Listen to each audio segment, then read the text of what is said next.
Somehow, Patrick Mahomes went under the radar in high school, and many casual college football fans barely knew he existed when he was in Lubbock, Texas.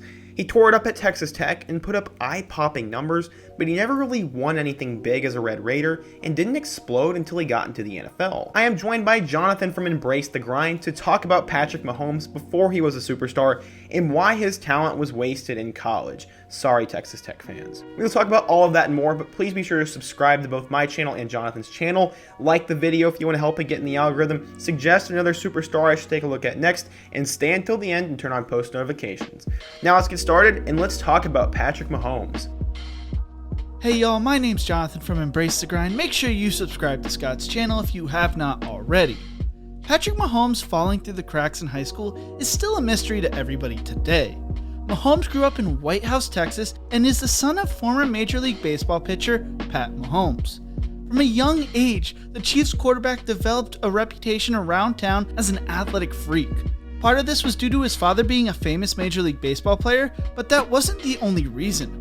Mahomes was able to quickly master any sport he played growing up. He excelled in baseball with high school and college teammate Coleman Patterson saying he thinks he only saw Mahomes strike out twice between the ages of 7 to 18. In T-ball, his dad told a story of how Mahomes threw a ball from shortstop to first base and almost knocked the first baseman out. On top of baseball and football, Mahomes also played basketball, which some believed was his best sport, golf, and high jump. Mahomes even humiliated his father and godfather, former MLB pitcher LaTroy Hawkins, in ping pong. Although Mahomes excelled in almost any sport he played, it was football that he fell in love with in middle school. Patterson said it was a bit of a foreign language to him and that he was fascinated by what he could do with it. Mahomes attended White House High School, a powerhouse in East Texas that has sent players to Oklahoma, Texas A&M, and Texas Tech in recent years. During his freshman year, he started at quarterback on the freshman team. During his sophomore year, he spent most of his time starting at safety on defense and served as the varsity backup quarterback. Finally, in 2012, it was Mahomes' turn to start at quarterback, and he put on a show. Mahomes threw for 3,839 passing yards and 46 touchdowns, and he quickly was put on college coaches' radars. Trey Haverty, a wide receivers coach at the time at TCU and soon-to-be safeties coach at Texas Tech, said Cliff Kingsbury saw a lot of potential in Mahomes. Cliff, after coaching Johnny Manziel, wanted a mobile quarterback, and Mahomes is obviously that. But as corny as it is to say, it's the intangibles. Mahomes as a kid made everybody better around him. Kingsbury decided to offer Mahomes, and he committed in April of 2013, almost a year before National Signing Day. Mahomes was excited for the opportunity to play in Texas Tech's pass-heavy offense, and he was allowed to play baseball as well. During his senior year, Mahomes threw for 4,619 yards and 50 touchdowns, while also rushing for 978 yards and 15 touchdowns on the ground. Mahomes' team would lose in the playoffs 65-60, where Mahomes threw for 605 yards. Mahomes was also awarded Max Prepp's Male Athlete of the Year that year. Mahomes was a 3-star recruit who was the 22nd best pro-style quarterback, 50th best player in Texas, and 398th best player in his class. Mahomes only received 3 different offers, with the other 2 being Houston and Rice. Oklahoma State was reportedly Mahomes' second choice, but Mahomes' high school coach said he was never offered. Greg Powers, who was covering Texas football at the time for Scouts.com, actually had Mahomes ranked as a 4-star recruit and started questioning himself due to the way everybody else viewed him. Powers said, "Usually when the offer sheet doesn't match the talent you felt like you saw, you kind of have to convince yourself to stick to your guns." Turns out, Powers was actually righter than everyone else. Mahomes' high school coach believed the lack of offers were due to teams being scared that he was going to play in the MLB due to entering his name in the 2014 MLB draft. Mahomes was also always busy with baseball and basketball, so he never had a private quarterback coach or went to many quarterback camps. Mahomes was also viewed as a late bloomer when it came to his success on the gridiron. Hey, maybe if Mahomes doesn't get under-recruited or go to Texas Tech, maybe things are much different and he is not one of the best players in the NFL today. Now I'm going to turn it back to Scott to talk about the rest of his story. As Jonathan said, Mahomes went under the radar and was going to shock a lot of people when he got to Texas Tech with his numbers. When he came in, he was the backup quarterback to Davis Webb, who was actually a Cal quarterback for a while too. Webb played for a bit, but when he got injured, young Patrick was thrown in with the Wolves and actually threw for a touchdown in the first game he appeared in. Because of Webb's injury, Mahomes would have to start a couple of games his first year, and he made his first career start against the Texas Longhorns where they lost. He showed a flash of brilliance towards the end of the year as he threw for a Big 12 freshman record 598 yards with 6 touchdowns against Baylor, and as a freshman he totaled 1,547 yards and 16 touchdowns to go along with 4 picks. Keep in mind, Pat also played baseball, so he couldn't even commit every ounce he had to football just yet. With another year under his belt in Cliff Kingsbury's system, Mahomes would get even better as he was the full-fledged starter and a guy that many thought could break out. In their season opening win over FCS level Sam Houston State, he actually threw for over 400 yards and 4 touchdowns, and that was just kind of a taste of what was to come.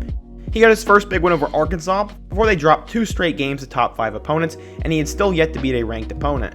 He put up 428 yards and 5 touchdowns in a win over Iowa State, and then he had the worst game of his career against Oklahoma with 4 picks in their loss to the Sooners. He rebounded with 480 yards and 4 touchdowns against Oklahoma State, but 2 costly interceptions would lose them the game, and after a loss to West Virginia, they were in danger of missing out on a bowl game. He played great games against both Kansas State and Texas, and the Red Raiders would finish with a 7-5 regular season record, which was pretty solid and something to build on. In a huge game against number 20 LSU in their bowl game, he had a chance to cement some legacy, and he did to a degree as he threw for 4 touchdowns, but the team would get blown out and the defense could not hold on. He finished his second year with 4,653 yards and 36 touchdowns, while also throwing 6 interceptions, and he was considered one of the best quarterbacks in the nation statistically, but when would he ever win a big game, and were those numbers just a benefit of the system he was in? Going into his junior year, the expectations rose for the team and for Patrick as he quit baseball to pursue football full-time. He put up 18 touchdowns in his first 4 games, but he lost the only difficult game on his schedule to Arizona State in that stretch. After back-to-back poor performances against Kansas State and Baylor, Mahomes would put on a show that would go down in college football history. In a memorable game against Oklahoma, Mahomes set multiple NCAA, Big 12, and Texas Tech records in a 66-59 loss to Oklahoma at home. He broke the NCAA record for single-game total offense with 819 yards. He also tied the NCAA record for single-game passing yards with 734, and he fell just short of the record for most attempts with 88. Besides a double overtime win over TCU and a win over a pretty bad Baylor team, Mahomes and the Red Raiders finished with a disappointing 5-7 record, and 2 out of the 3 years he had missed a bowl game.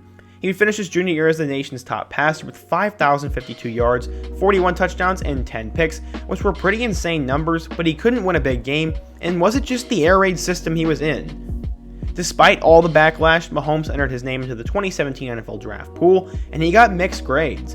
But after he tied the fastest ball in NFL Combine history, he showed out and became the biggest riser on every draft board. During the draft process, he had 18 private workouts and no official team visits, which was the most for any prospect in 2017.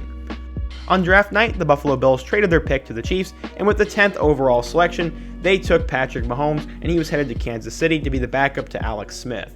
This got a lot of mixed grades and reactions as well, and everyone knew he would need time to develop and time to learn the system, and he had major boom or bust potential.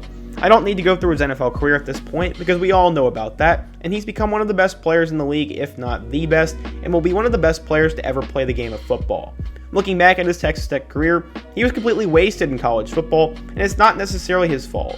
He never once beat a ranked team, his team didn't even make a bowl in 2 of his 3 years, and when it mattered most, he made a lot of mistakes. Cliff Kingsbury is a huge name now, but it should be a crime how little success that team saw, as they had NFL weapons such as Jakeem Grant, Cameron Batson, and DeAndre Washington, and still couldn't manage to do anything memorable.